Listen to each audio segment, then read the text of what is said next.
Hello, welcome to a very special panel discussion of Northeast now.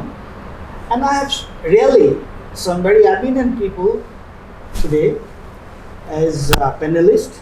So I start with Azaha Habibullah. He was the Chief Information Commissioner of India, and he was in many positions. He's a he retired as a very senior position. Chairperson of the Minorities Commission. Chairperson of the Minorities Commission. Then I have this Rahul Sarkar. So he was also at one point of time he was heading the Prasar Bharati, and he was Secretary Khalsa. Then he was a member of Rajya Sabha till the other day from Trinamool Congress. So he is here. Now here I have written and see. Teacher, you teach which subject? I'm a professor of law. She is a professor of law, and she has done her PhD in some problems related to Assam, erosion, affected people. Yeah. Then we have a very colorful person with us, Harsh Mandit, and he was also an IS officer. Now, recently you are leading an organization called Tarwa. So he has been actually fighting for the minority rights for years. And then finally we have Prasan Bhushan. Our dear Prasan Bhushan, I don't think I need to introduce Prasan Bhushan. He is the most eminent lawyer, advocate, and also is a proponent of artificial intelligence and human rights law, and he actually did his study in Princeton University on philosophy of science. So he's a man of law, but then he did it, and then this morning he was telling that the real learning for him took place in Allahabad Law College. Okay, great. So we have a great panel today, and first I throw a question, and I would like whoever wants to actually address that. I will not ask that question specifically to anybody. So now at this moment, when the Bihar is raising with the issue of SIR. So what is the mood of the nation? What is the mood of the nation? What is the sense? How do you actually read it? The entire situation in the country. Anyone, please. So I think that this whole issue of theft of vote chori, as Rahul Gandhi has been calling it, has really caught the imagination of the people, not only in Bihar but in the rest of the country as well. Because the example that he showed was of Karnataka, of one constituency in Karnataka, where there were more than 1 lakh dubious voters who were registered in just one assembly constituency. And this pattern seems to be emerging in many parts of the country, and therefore it seems that the electoral democracy in the country is also threatened by this phenomenon of either bogus voters being enrolled, duplicate voters being enrolled in different constituencies, or the names of genuine voters being removed, as is happening in Bihar in the current exercise of SIR. So I feel that it has become a very major issue on which the BJP is clearly on the back foot and the opposition is on the front foot. And in this, the credibility of the Election Commission has also come under very, very serious doubt. It was already in doubt, but now that doubt is further strengthened by the whole issue of SIR and the manner in which the Election Commission is conducting itself. And in addition, I'm saying that all that he said is absolutely true. But I think side by side it's also reopened another very, very grave question, and that is the question of citizenship itself. Who belongs to this country, who does not belong? And that goes back actually to the whole ideological battle of the RSS, which said that two religious communities are not, should be only second-class citizens, and so on and so forth. So what they tried to do through the CAA NRC process, and there was a countrywide agitation, is it seems to be bringing that back through the back door using the election commission. And so this business about it was bad enough that you're doing this special investigation, intensive in just about 3 months of a huge population, whereas but you've also followed that whole process of reversing the burden of proof, just like in the NRC in Assam, and forcing, asking every person to prove that they are citizens with the help of vintage documents that most of us will not be able to procure. But what happened with about 2 crore odd people in Assam over 6 years, they want to do in 3 months for 8 crore people. Using the same kind of reversal of burden of proof. It's really, I mean, democracy itself, as Prashant said, there's a huge question mark, and loaded on top of it is also this business about the sense of insecurity about who belongs, who cannot belong, and the whole pushback that they're doing at the same time, taking away people, pushing them across the borders. So I think both these are running parallel in this process. Now, because actually this particular thing has come up, so again I have to go to Prashant Bhushanji for his response. The way Supreme Court has responded to it. So what is your actually take on it? What is your call on it? The way Supreme Court is responding to this thing. So the Supreme Court has passed some reasonably good orders on this, but you see, those orders are only help in removal of some temporary problems regarding those persons who were initially excluded from the draft electoral roll. You can also Aadhaar, they will and allowing the use of Aadhaar, etc. But the real problem will come now, because they had excluded 65 lakh voters from the 7.9 crore voters who were enrolled earlier from the draft electoral roll. But out of the 7.24 crore voters who are in the draft electoral roll, according to our information, about 12% of these have been not recommended by the booth level officers. And the ERO is supposed to take a final call on this by 30th September, after which the final electoral roll will be prepared. The problem is that there are no guidelines, no standards prescribed for saying on what basis will the ERO decide whether somebody's name is to be finally included in the final roll or not. And if it is going to be arbitrarily done, and if even these 12% people are on the chopping block, which means 80 lakh people are on the chopping block, then if they exclude even half of these, which means even 6% from the electoral roll arbitrarily, and we know that if the election commission is controlled by this government, they will primarily exclude Muslims, Yadavs and Dalits, because these are 3 sections in Bihar which don't normally vote for the BJP. So therefore, if this is allowed to be arbitrarily done, and if 6% people are going to be arbitrarily removed from the electoral roll, it will create havoc.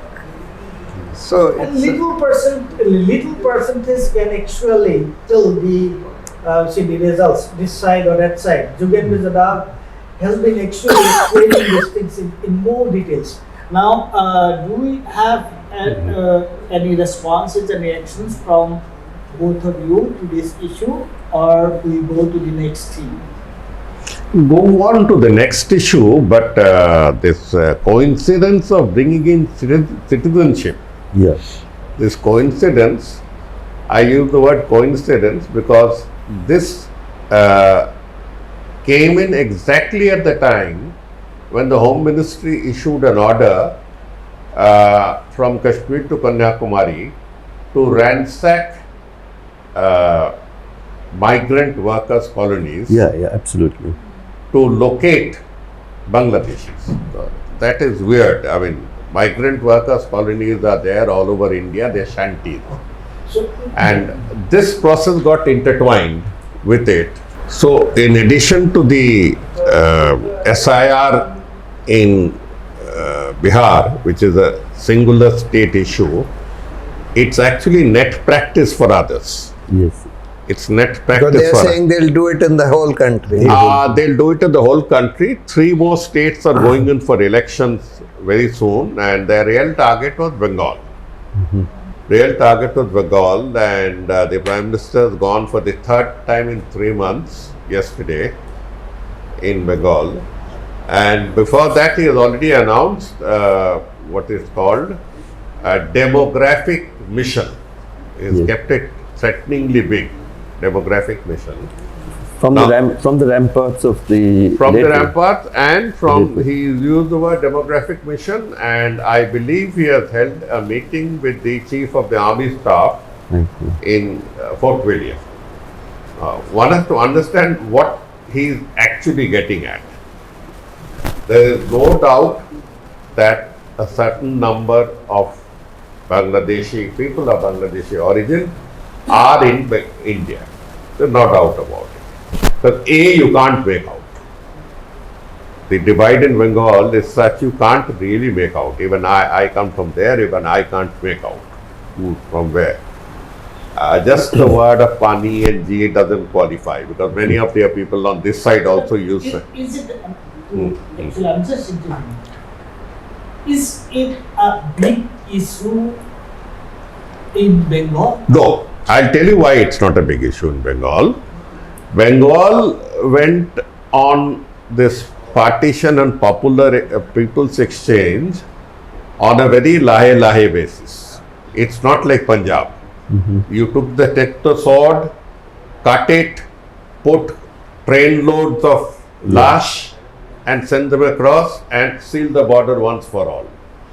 Their conflict has been far more deep rooted. Remember, most of the people of East Punjab were not the propertied class in West Punjab. That's the first point. Culturally, they looked up to West Punjab. Lahore still remains their cultural capital, even now, Yeah. to all Punjabis across this thing. So their divide was also horizontal and vertical. The reverse works here. They feel from, whether it be from Chittagong or from Mymensingh, Calcutta means coming home. I mean, you can't tell them it's no more in the same country. It's no more in the same country. So that's sort of the, it means coming for treatment. Among the Vishnas, he had a Ah. very beautiful song on this. So they come for treatment, they go there, I have to write visa, somebody comes in for a treatment and goes across. It's a much more of a freer thing. The intention of criminality is not as ensconced into it as they like to think. And there is Durga Puja going on, so 4 families come over and stay in 4 houses, see the Durga Puja and go back. There's Eid going on, so 6 families go from here, celebrate a common Eid in Jasor, and they come back. I mean, what's so great about it? That has to be understood. Now, why he has picked up this issue is that it is far disproportionate.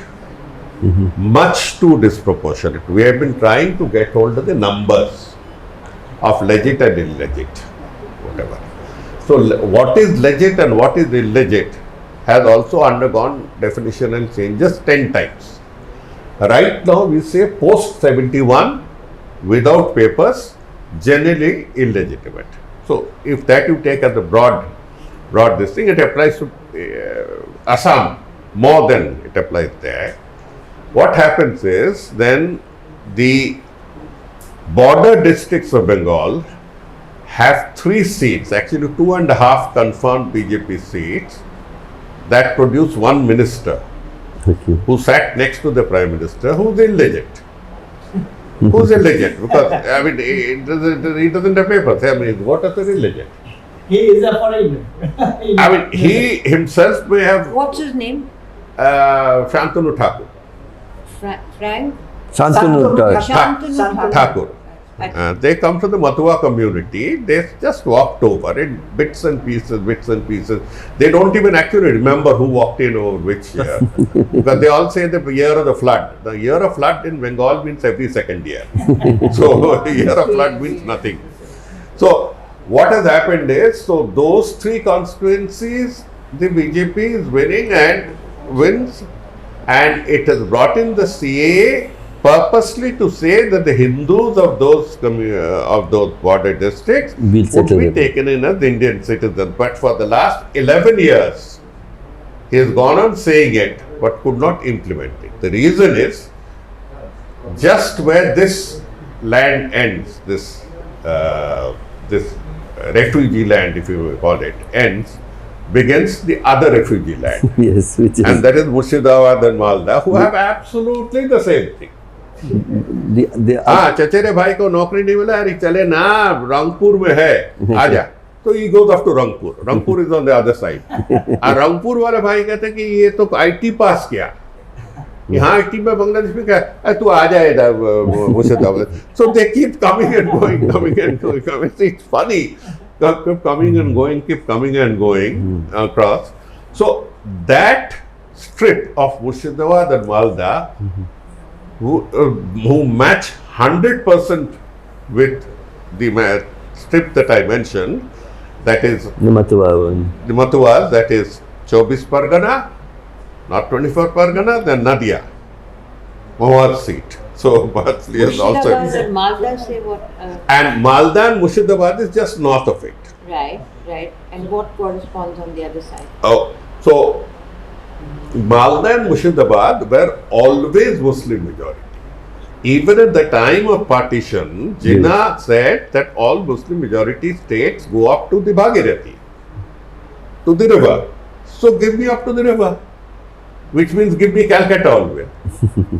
Give me Calcutta, and that was the demand till the last day. He said, give me Calcutta, otherwise they won't take this. What do I do with these villages? He wanted Assam also. He wanted Assam also. So, but last now, he said, what I'm saying is, Assam, at least give me Shillong. no, Shillong. So what I'm saying is, if you take the 4 districts, 2 in the south and 2 in the center, you call these Sharanarthis, those who seek refuge, and you call these Ghuspetia.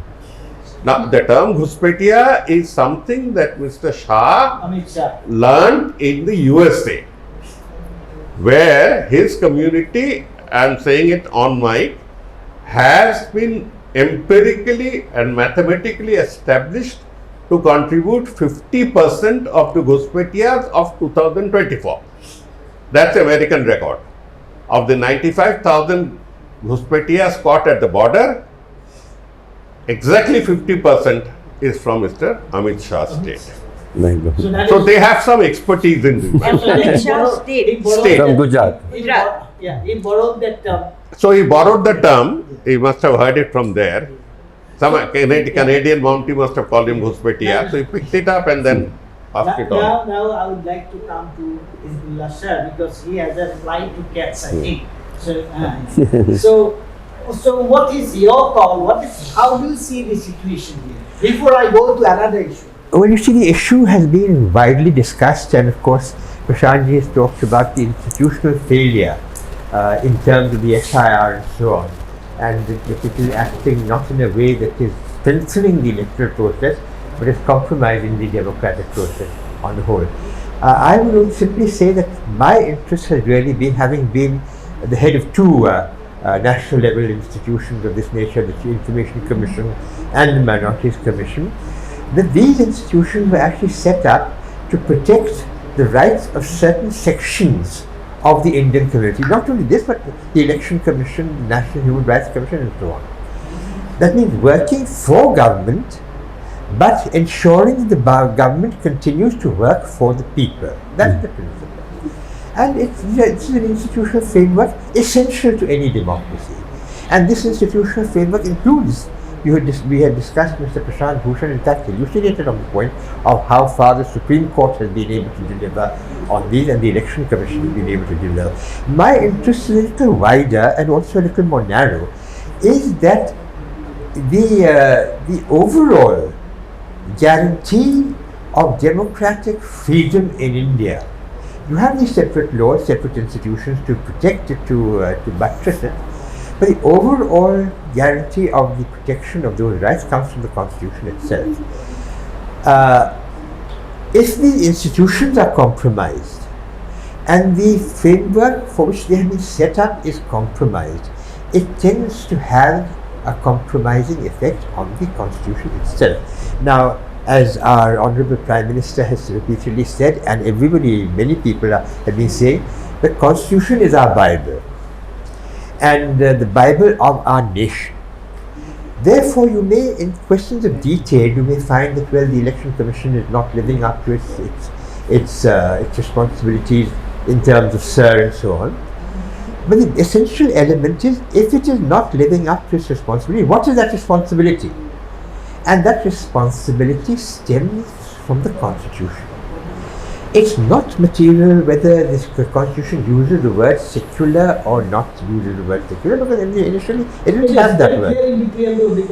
The Constitution is a pluralist, let me use the word pluralist entity, and seeks, and therefore every citizen of India has equal rights and equal responsibilities as a citizen of India. But at the time that we became independent, and because of the detritus of the colonial era, there were certain communities, certain sections of the Indian society, of our Indian citizens, who were suffering from certain disadvantages. And I mean, of course, the scheduled tribes and scheduled castes and so on. We also had a partition of the country, a very brutal partition. So therefore the Constitution set out to restore, to heal these wounds and integrate the people into one larger Indian community. So what my interest now is to go around seeing that have we succeeded, or are we approaching, or are we progressing in that direction? No, we've been independent for more than 70 years now. So we cannot now argue that we are just emerging from, colonial rule and we're doing this and we're doing that. We've done what we had to. We've made progress in certain areas, but we have not made progress in certain areas which are vital to the continuance of our nationhood. Now, what are those areas? There are demonstrations from what we have seen here. The protection guaranteed under the Constitution is somehow being used. Is it? I mean, this is a question that I have, and this is a question I've tried to answer for myself. Are these guarantees being actually used to, in fact, compromise the interests of those sections? Now, for example, we are sitting in this area. We have met representatives of Karbi Anglong district. There's been widespread acquisitions of land for promoting industry, so supposedly, in that area. A very good objective. But what does it do with the rights of the tribals? Now, the rights of the tribals, my own experience in administering a tribal area, which is Lakshadweep, is the land belongs to nobody. Yes, community land. These belongs to community. Trees on those lands belong to certain sections and belong to individuals. Individual families, that also doesn't belong to an individual, the individual families, because it's a matriarchal society and the owner of the property is usually a woman, so it belongs to her, but the land belongs to everyone. Now, do you use that argument that because it belongs to everyone, it is to be administered by the government, the administration will now administer it. I find something similar happening in Karbi Anglong, It's just opposite. It's just the opposite of the spirit. That's right. It's opposite of the spirit. That is true. Opposite of the spirit, because it is protected under Schedule 6, which means the state government also does not have any Authority. It cannot control that. They cannot. And the government of India is acting as the last protector, as the final protector of the rights of the tribals to that land. Now, if the last protector is the one that is wanting to use that land for purposes other than the tribal interests, then are you... And for corporate interests. well, corporate and all, that is a secondary issue. That's also an issue, but that is not necessarily directly Plus that issue. depriving them of their rights. Yes, depriving these sections of the people of their rights. And this is happening. I have mentioned the tribals. We've heard these complaints with regard to minorities, particularly Muslims. Now, all these things tend to give one apprehensions. Is the constitution working, or is it being allowed to work in the manner in which it is intended? Because the two of us, and of course partly my friend Harsh Mandir, have all been in the service. And I think that we all agree that having been in the service, what our objective overall was to protect the rights of our citizens. That is why we could talk of the Constitution as our Bible. So that is our ultimate responsibility. It does not matter that I happen to be a Muslim and he happens to be a Bengali and Harsh has given up the service to follow the social course. The point really is that was our objective, and therefore continues, it got ingrained into us, continues to be our objective. Is this being achieved? I may be entirely wrong, but I have apprehension, that's all of us have apprehensions here, as to whether the Constitution itself is being compromised.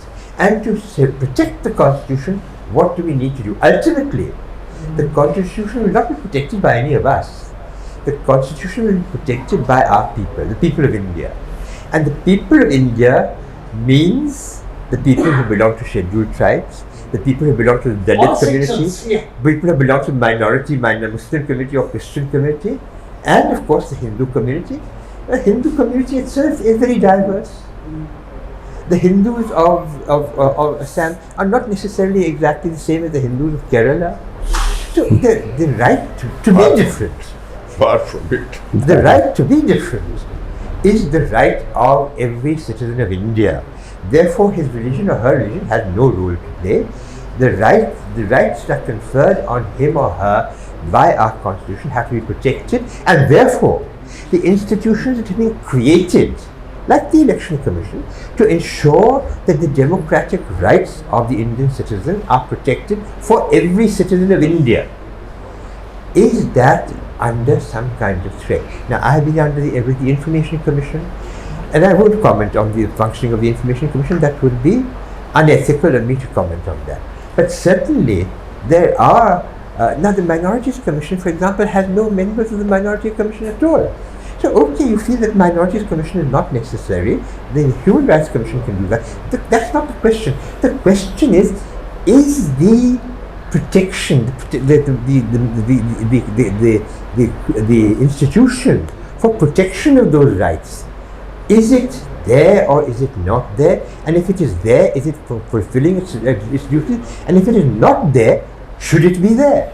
So these are things that we have to exercise our mind. No, sir. Actually, in a brief introduction, you have covered so many areas. Yes. Really, it is. I think the viewers who are watching this program, they will understand that actually in a very small, brief introduction, you have covered so many issues, and one vital issue you have raised. And I have actually too many questions, questions means supplementary questions and other things to say. Time will not permit me to go into that details, but two things I want to, and actually when it comes to constitution laws, immediately I go that side. I want to take his views, but then I'll have to take everybody's views.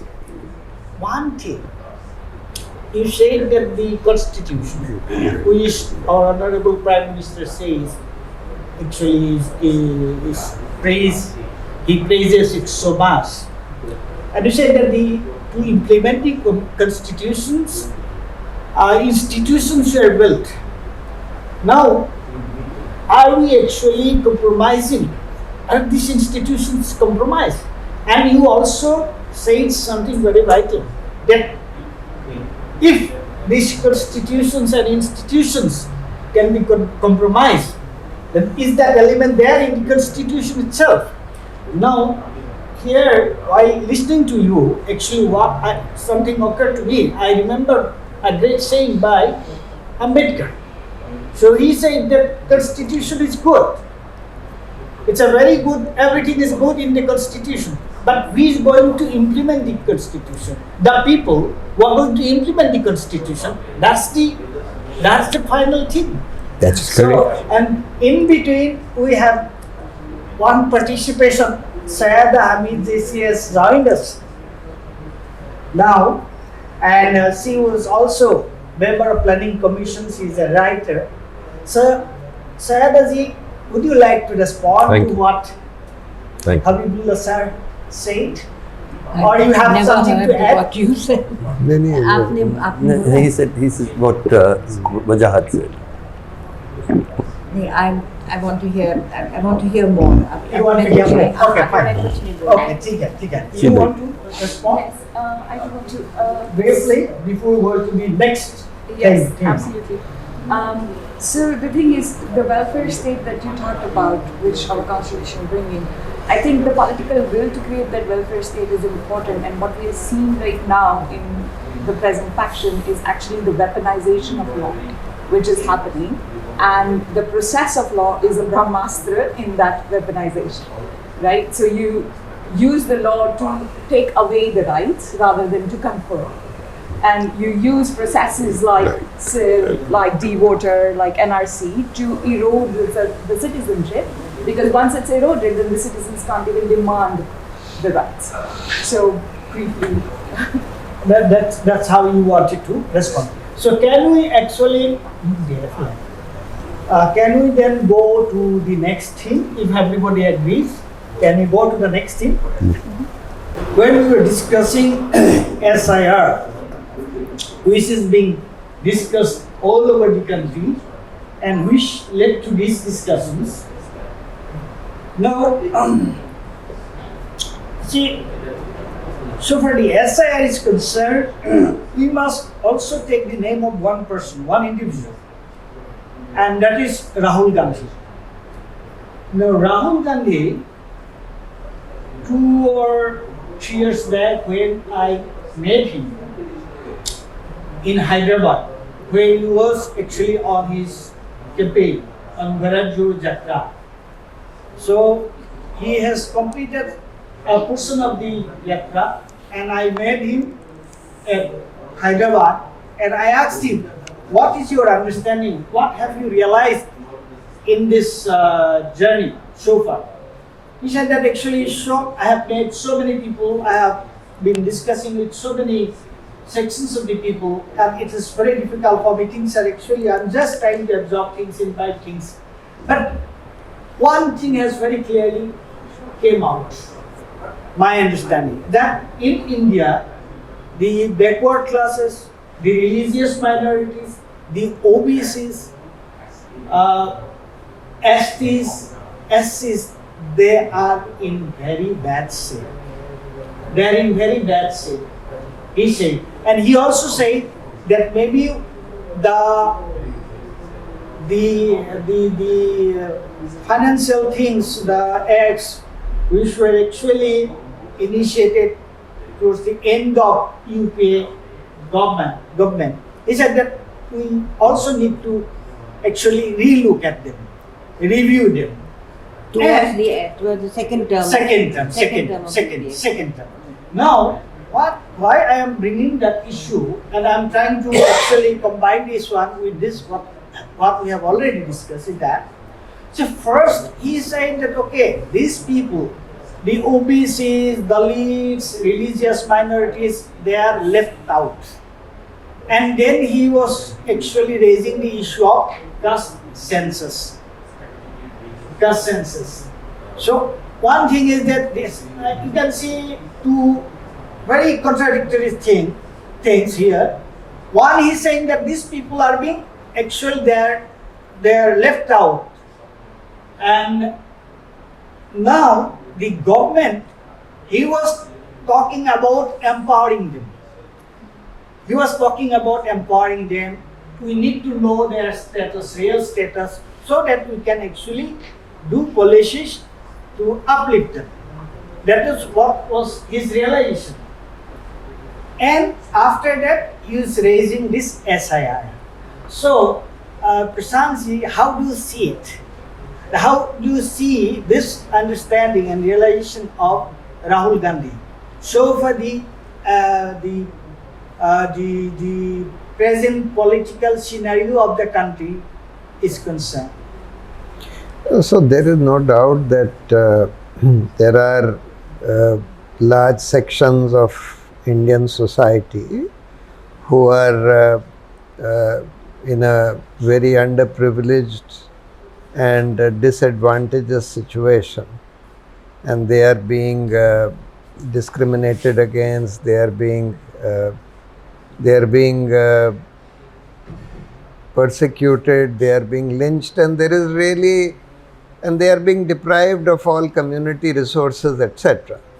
Now, Rahul Gandhi has an understanding about that these communities can be determined on the basis of caste, etc. So he is asking for caste census. I am not an expert on this issue. There are other people who are more qualified to speak on this issue, but the basic premise of his argument is that there are large sections of society in this country who are discriminated against, who are persecuted, who are victimized, and therefore we need to determine who these people are, and we need to take steps for affirmative action or to bring them up.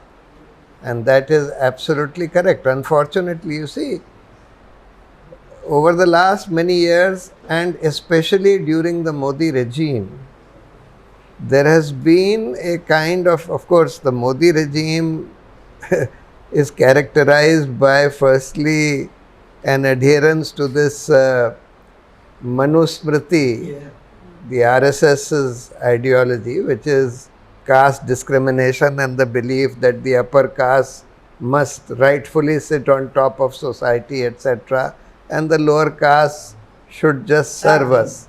So that is one problem. But the second problem that has come is that this is a crony capitalist government, which means that they have taken a calculated decision, and what Wajahat was saying about tribal lands being taken away for these crony capitalists, for Adani, etc., is just one example or one symptom of that.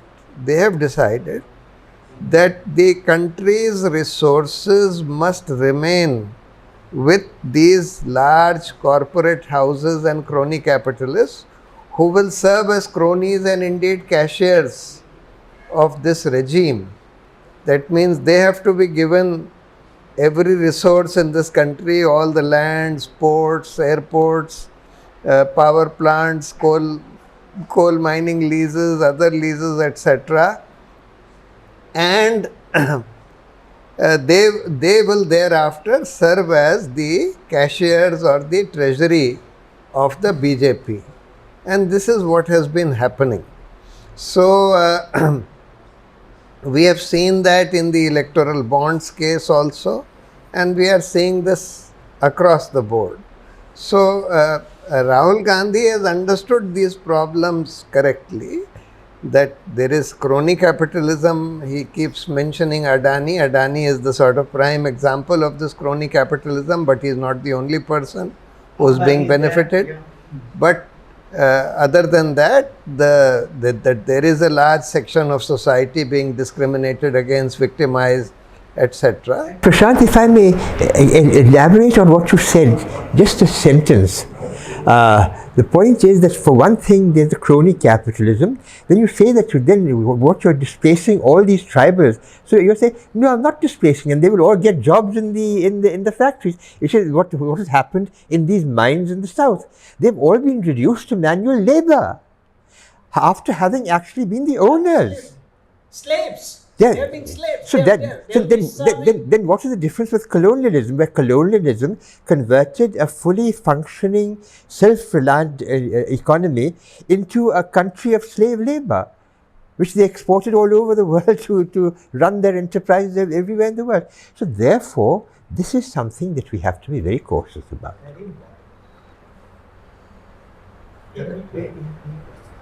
So, who is going to respond? Whatever he has I'm said. just listening. Sure. Harsh, बताएं.